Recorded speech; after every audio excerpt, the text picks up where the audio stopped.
Right bulletin లో breaking news చూస్తున్నాం. తమిళ సినీ నటుడు రాజకీయ నేత విజయ్ చుట్టూ కరూర్ తొక్కిసలాట కేసులో ఉచ్చు బిగిస్తోంది. ఈ కేసుకు సంబంధించి నెల 12న ఢిల్లీలోని తమ ప్రధాన కార్యాలయంలో విచారణకు హాజరు కావాలని కేంద్ర దర్యాప్తు సంస్థ ఆయనకు సమన్లు జారీ చేసింది. గత ఏడాది జరిగిన ఈ దుర్ఘటనలో 41 మంది మృతి చెందిన నేపథ్యంలో సిబిఐ దర్యాప్తును వేగవంతం చేసింది. ఈ కేసులో భాగంగా విజయ్ ఎన్నికల ప్రచారానికి ఉపయోగించిన బస్సును కూడా సిబిఐ అధికారులు తాజాగా స్వాధీనం చేసుకున్నారు.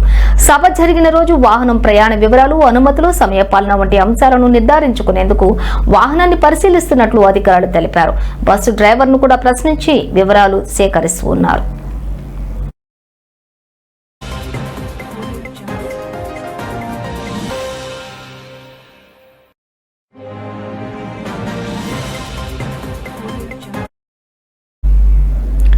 గత ఏడాది సెప్టెంబర్ 27న కరూర్లో విజయ్ పార్టీ తమిళగ వెట్రి కళగం నిర్వహించినటువంటి బహిరంగ సభలో అపశృతి చోటు చేసుకుంది. భారీగా జనం తరలి రావడం, జన నియంత్రణ ఏర్పాట్లలో వైఫల్యం కారణంగా తీవ్ర తొక్కిసలాట జరిగి 41 మంది ప్రాణాలు కోల్పోగా పలువురు తీవ్రంగా గాయపడ్డారు.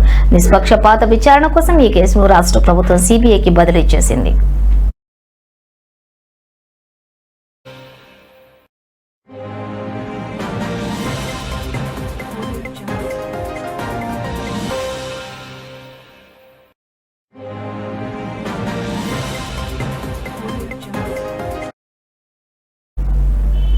అప్పటి నుంచి దర్యాప్తు ముమ్మరం చేసిన సిబిఐ నవంబర్ 25న పార్టీ ప్రధాన కార్యదర్శి బుస్సి ఆనంద్ ఇతర ముఖ్య నేతలను విచారించింది.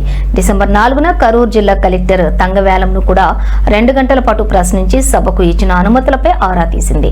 ఇప్పుడు నేరుగా విజయ్ను విచారించడం ద్వారా సభ నిర్వహణ, భద్రతా ఏర్పాట్లపై కీలక సమాచారం రాబట్టి బాధ్యులను గుర్తించాలని సిబిఐ భావిస్తోంది.